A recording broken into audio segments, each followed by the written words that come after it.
So happening today, President Trump is set to hold a press conference with top military officials on Iran amid emerging reports that a deal to end the conflict and reopen key shipping routes could be done as soon as today.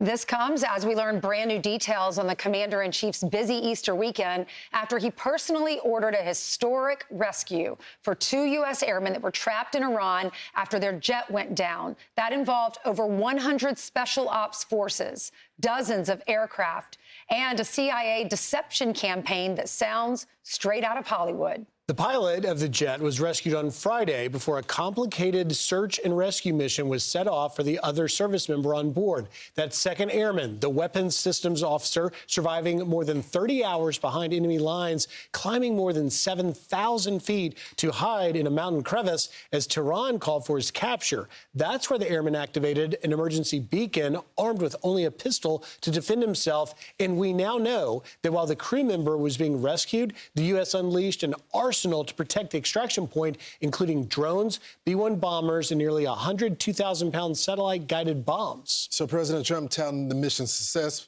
posting, quote, "This brave warrior was behind enemy lines in the treacherous mountain of Iran, being hunted down by our enemies who were getting closer and closer by the hour, but was never truly alone because his commander-in-chief, Secretary of War, Chairman of the Joint Chief of Staff, and fellow warfighters were monitoring his location 24 hours a day and diligently planning for his rescue." The president adding, quote, "This is the first time in military memory that 2 U.S. pilots have been rescued separately, deep in enemy territory. We will never leave an American warfighter behind." Chief Foreign Correspondent Trey Yingst joining us live from Israel with more on this daring and extraordinary mission. Hi, Trey. Yeah, hey guys, good morning. I've been speaking with U.S. and Israeli officials about this daring rescue operation over the weekend that's been described as one for the history books. Fox News learned that it was Saturday morning when the CIA was able to confirm this was the location and indeed the airman who was missing after that F-15 was shot down on Friday over the skies of southwest Iran.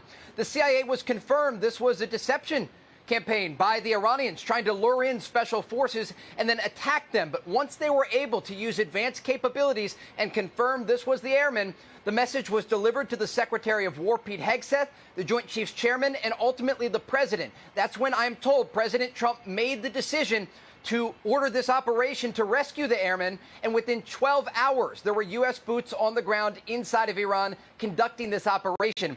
I want to pull up this timeline here to show you just how intricate the details were as this was progressing over the weekend. Remember, it was late Thursday night when the jet was shot down. Friday, the pilot of the F-15E was recovered by special forces, but then there was that crew member, the weapons systems officer, who was evading capture inside of Iran for up to 2 days. And the Iranian regime was putting out an award of $60,000 for his capture, telling people to go to the area. But he had activated that emergency beacon, and he was hiding in a mountain ridge, we are told.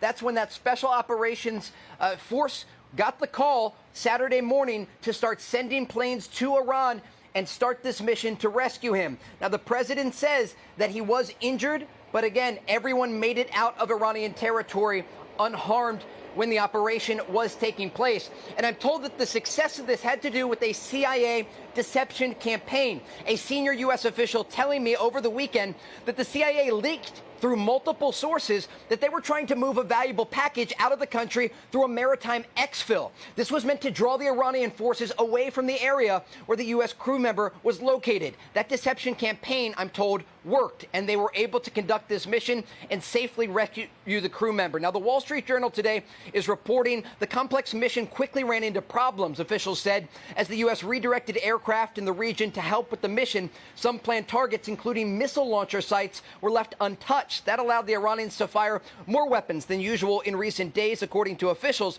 The first attempt to rescue this airman actually had to be aborted.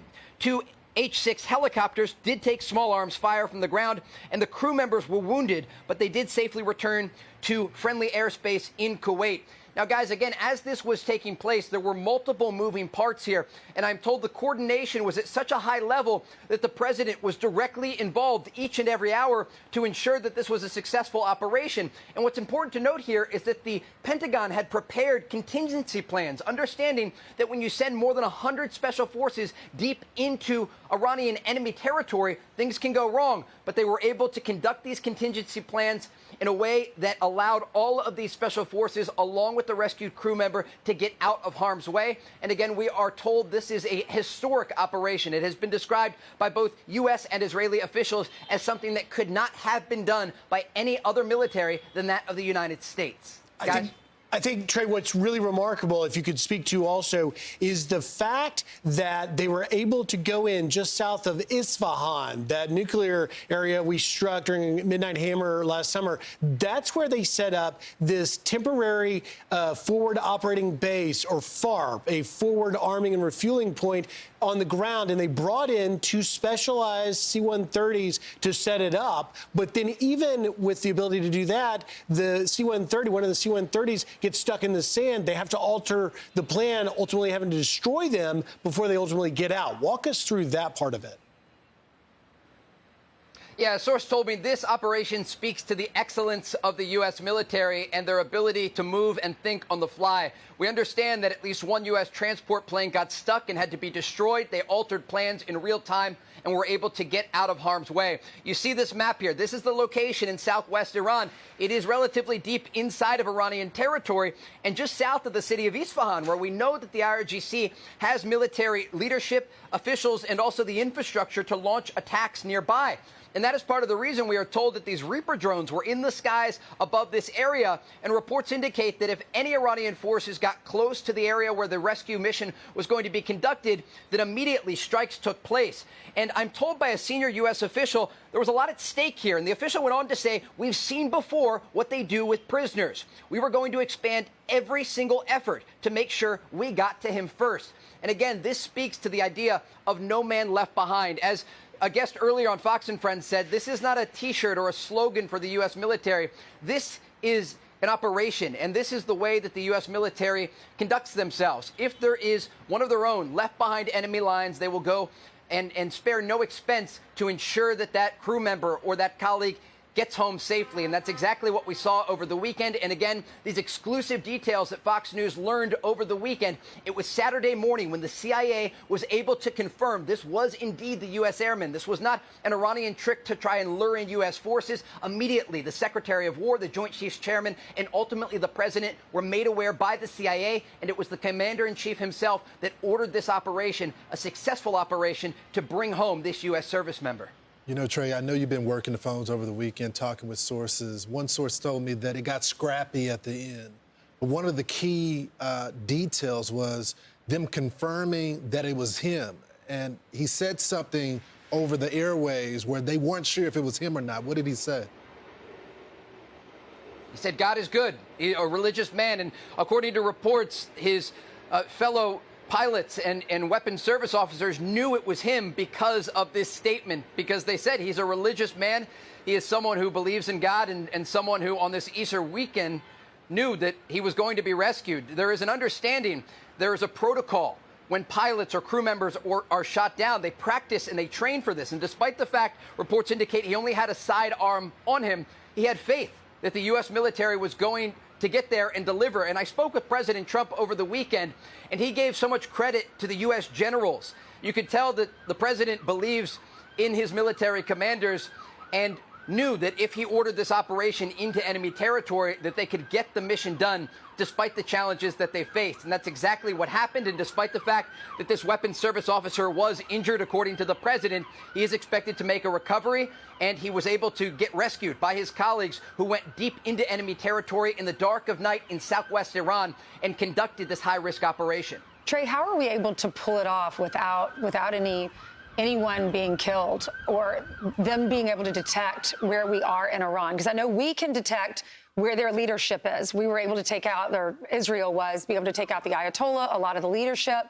And so we're able, when they move, to see where they're going. And that's why they're in bunkers, or that's why they don't come out, or they're in hiding. But when we're there on their property, or we're there in Iran, how are they able How are we able to go in and get out without being detected? It's a great question, and I asked Israeli officials about this, and a very high-ranking official told me the credit goes to the U.S. military. It is an excellent force, this source said, and the ability for the United States to conduct over-the-horizon operations and then ultimately get in ground forces, more than 100 special forces, it is unprecedented. And this operation broadly went as planned, with the contingencies understanding that there are difficult challenges that can be faced inside of enemy territory. We should note something else here, though, that we heard over the weekend from top IRGC officials who tried to come out and say after this successful operation that they have control over the skies of Iran. And that is not true. The fact that the United States can get in more than 100 special forces, backup aircraft, and locate a crew member with advanced capabilities from the CIA to ensure that this was indeed the man they were looking for and it wasn't an Iranian trap. Again, it speaks to the coordination between the U.S. military and the U.S. intelligence apparatus to get something like this done. Again, the spy craft behind the scenes. I have talked with not only the president over the weekend, but very senior U.S. officials who described this operation as historic and unprecedented because of the coordination that had to take place in southwest Iran. You see this map here where it took place south of the city of Isfahan. Again, a place that the Iranian regime had prepared military infrastructure, not just to battle U.S. forces, but also to protect key infrastructure sites, including part of their nuclear program. So again, the ability of the United States to send in special forces illustrates the fact that the Iranian regime does not have control over the skies of their country, and that when needed, the United States can operate freely to conduct missions like the one that we saw over the weekend. That's Great right. job, Trey. Great job laying that out. Great job to our special forces. I mean, they're incredible to go in and get this individual out. And our PJs, our pararescue men, who ultimately were the PJs that reached him, the difficulty of the terrain they got to him in, and the fact that he was able, while injured, was able to climb 7,000 feet based on his survival and evasion training, which is the rule one of SEER training is get far, get high, right? You got to get away from the wreck because they're going to get to that, and you got to get high enough to get that beacon out. He did it. It is an Easter miracle in every sense of the word. Don't believe the propaganda. They thought they had victory because they got lucky in striking one of our aircrafts, but both of our pilots survived. Right. And they're there to tell the story as well. What took place. Absolutely. Well done. It's a great Easter miracle. Lots to be thankful for this morning. All right, let's go to Alexandria Hoff at the White House ahead of the president's press briefing today. Hey, Alexandria. Hey, good to be with you. Yeah, we expect to hear from the president more about his role in authorizing the multifaceted operation to get both of these airmen out. Of course, the second being more complex. The president tipping his hat to everybody involved, the quick thinking of his commanders. But he was involved in every level of this. I mean, from the CIA information plan that they have to put out that misinformation about the second airman being taken out by vehicle when, in fact, he was still there, to the hardware being destroyed so that it would not fall into the hands of the Iranians. So we're going to hear more from the president today at 1 p.m. This is going to be held in the briefing room because of all of the interest from the media, so many questions that many have. It would surprise you how many people can fit inside that smallish room when the president is at the podium, but that is what we are going to see this afternoon. So looking back at last week, it looks like Wednesday evening was the last time that we had seen the president speak publicly. He had those public remarks, and also on Truth Social this weekend, if you look, I mean, he was unusually quiet. All of that strategic silence in order to protect this mission at hand, what began late last week, as Iran feeling like they have achieved something in shooting down that U.S. jet.